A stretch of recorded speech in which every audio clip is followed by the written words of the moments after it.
Allí por 1989, una persona se hizo famosa por denunciar un programa secreto del gobierno de los Estados Unidos para reproducir tecnología recuperada de incidentes de naves extraterrestres. Se trata de Bob Lazar, un supuesto físico que asegura haber trabajado en el Área 51, la cual adquirió un halo mítico luego de sus polémicas declaraciones. En este segundo video programa para el Facebook de extraterrestres una realidad y no una creencia les vengo a presentar, Bob Lazar y su impresionante testimonio sobre el Área 51.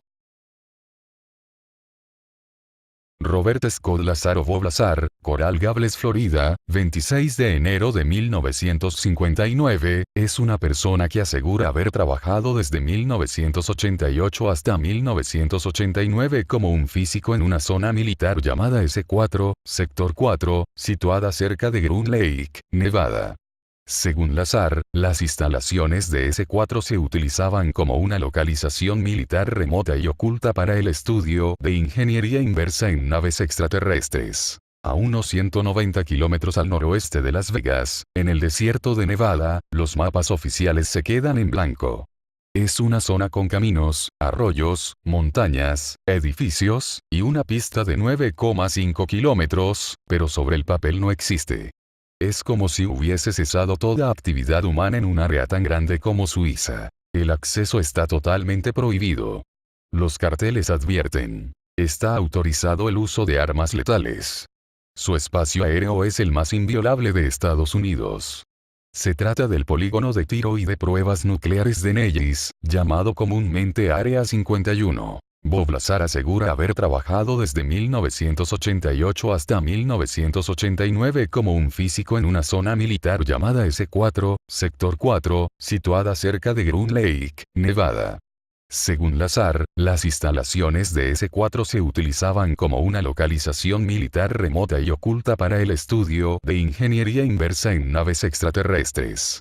Lazar asegura que vio 9 platillos volantes diferentes durante su estancia allí. Aunque las dos universidades de las que afirma haber obtenido títulos no tienen ningún registro sobre él y Lazar nunca ha podido mostrar documento alguno que acredite que ha trabajado para el gobierno estadounidense. Según Lazar, él fue contratado por militares estadounidenses para la compleja tarea de aplicar ingeniería inversa sobre tecnología extraterrestre, la que estaba en poder del gobierno de los Estados Unidos. En una primera entrevista que le realizó el periodista George Knapp del canal de televisión Class de Las Vegas a fines de 1989, Lazar dijo haber trabajado en un laboratorio subterráneo secreto llamado S4, localizado 8 millas al sur de la famosa base llamada Área 51. De acuerdo al científico, en el lugar habían varias naves extraterrestres con forma de disco que parecían dañadas. Al analizar una de estas naves por dentro, pudo notar que estaba diseñada para pilotos de pequeño tamaño, inclusive menor que un ser humano promedio. Enseguida, Lazar le contó a sus amigos más cercanos sobre lo que hacía y veía a diario en la base. Pronto, las autoridades del lugar tuvieron conocimiento de la infidencia cometida por el empleado, por lo que fue despedido de inmediato. Asimismo, la Fuerza Aérea se desligó totalmente de Lazar y todo lo que anduviera diciendo por ahí. Sin embargo, luego de arduas pesquisas, Knapp dio con otra instalación secreta, los Alamos National Laboratories, LAN, en New México, descubriendo que Lazar también había trabajado allí. Paralelo a ello, LAN negó rotundamente tal cosa. Cabe mencionar, que Lazar declaró tener títulos otorgados por el Instituto de Tecnología de California y de Massachusetts, pero ninguno de ellos pudo ser verificado. Entrando la década de los 90, las revelaciones de Lazar cobraron gran interés en los medios, convirtiéndose en importante testimonio para aquellos individuos o grupos especializados en la investigación del fenómeno OVNI, objeto volador no identificado. Esto contribuyó, además, a que el Área 51 adquiriera una aura legendaria la cual conserva hoy día, al igual que la fama de ser, supuestamente, una instalación secreta en donde alguna vez se investigó todo lo relacionado con los extraterrestres. Últimamente, más de un medio ha procurado una nueva entrevista con Lazar, pero, sin resultados. Su respuesta por medio de un representante, una y otra vez ha sido: lo sentimos, pero el señor Lazar no se involucra más en asuntos relacionados con el tema OVNI. No ha realizado ningún seguimiento al asunto en los últimos 10 años y no está disponible para entrevistas o conferencias a menos que sean sobre ciencia básica y tecnologías energéticas, para sistemas de armas Raytheon. Ahora, les he traído una parte de la entrevista con este sujeto, la cual en mi propia opinión suena bastante factible. Sin más preámbulos, aquí está la entrevista. ¿Qué sintió cuando entró allí por primera vez? Parecía todo muy militar, no un ambiente científico. Había muchos controles, con niveles máximos de seguridad. Se fuera donde se fuera, había que ir acompañado de un guardia armado, incluso al cuarto de baño.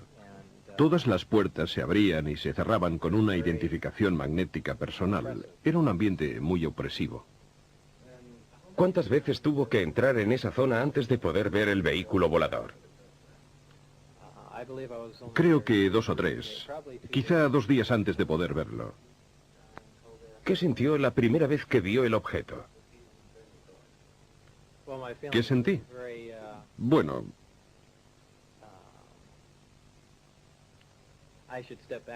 volviendo atrás en el tiempo, la primera vez que vi la astronave fue cuando entré en el hangar y me dije, esto explica por fin todos esos avistamientos de ovnis. Es un vehículo militar secreto en fase de experimentación y ya está. En realidad, fue la segunda vez que lo vi, al entrar en su interior, cuando me di cuenta de lo que estaba sucediendo.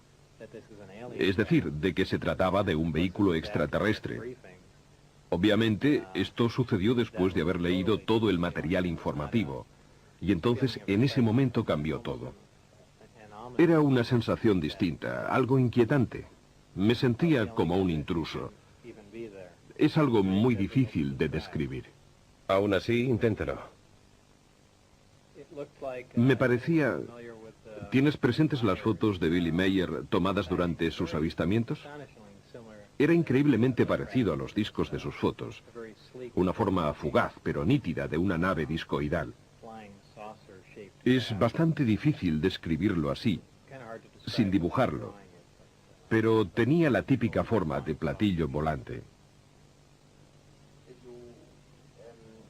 ¿De un solo tipo o de varios? En total había 9 platillos.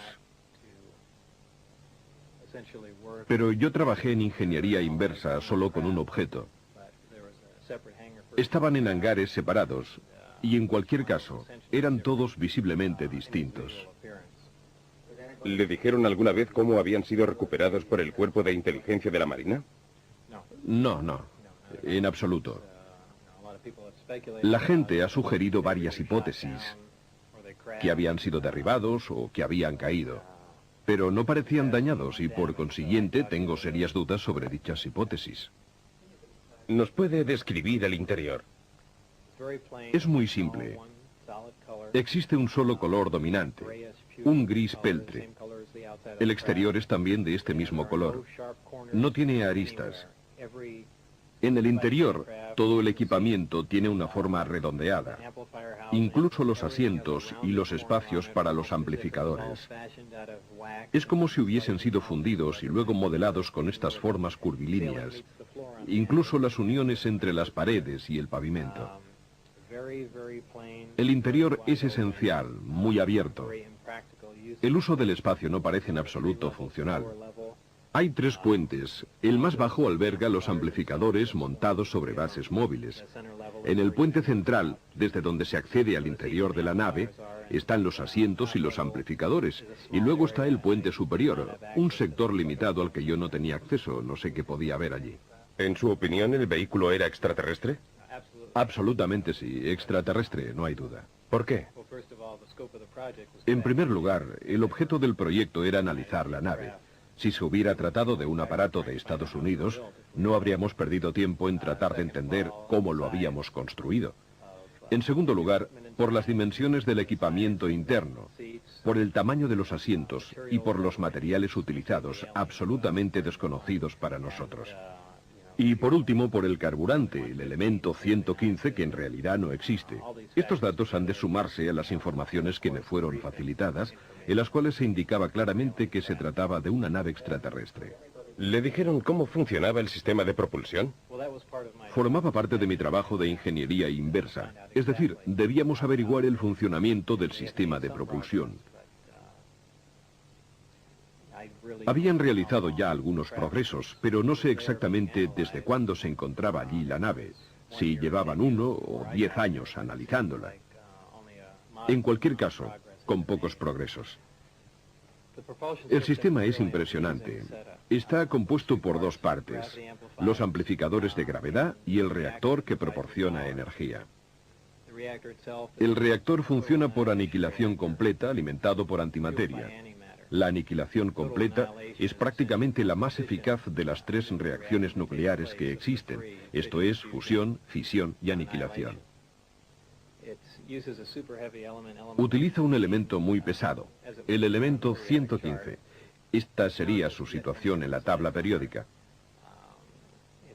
En la Tierra este elemento no ha sido aún sintetizado. En mi opinión, en algunos sistemas estelares, esta síntesis se produce de manera espontánea.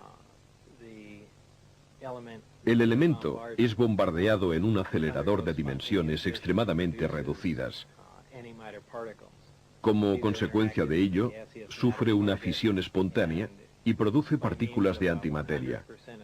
Estas, gracias a un dispositivo termoeléctrico con una eficacia del 100%, interactúan con la materia gaseosa y se transforman en electricidad. Ahora bien, la primera ley de termodinámica viene a decir que la eficacia al 100% para cualquier dispositivo eléctrico es bastante imposible, ya que se producen dispersión de calor y otras pérdidas de esta índole. Pero yo, en este sistema, no las detecté. Es una tecnología absolutamente asombrosa. La increíble cantidad de energía que genera el sistema alimenta los amplificadores y,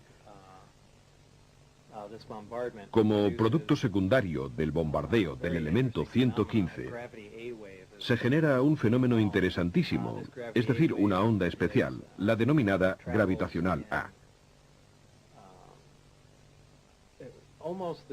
Esta onda viaja de un modo muy similar a las microondas. Se aplica a los amplificadores gravitacionales y mediante la corriente eléctrica generada por el reactor es amplificada y enfocada. La señal amplificada de este modo se torna ligeramente afásica y gracias a esto es posible atraer o rechazar cualquier cuerpo gravitacional. El vehículo es capaz de despegar, incluso utilizando un solo amplificador. Esta nave en concreto está dotada de 3 amplificadores, y cuando activa un solo amplificador para alejarse de la Tierra, utiliza la denominada configuración Omicron. Para viajar por el espacio, la nave gira sobre un lado, enfoca los 3 amplificadores en un único punto situado a enorme distancia, y luego se imprime máxima potencia a los amplificadores y al reactor.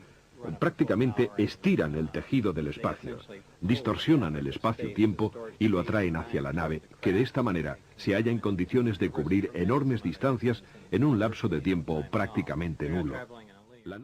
Bueno, eso ha sido todo. Por favor dejen su like y comenten. Gracias y hasta pronto.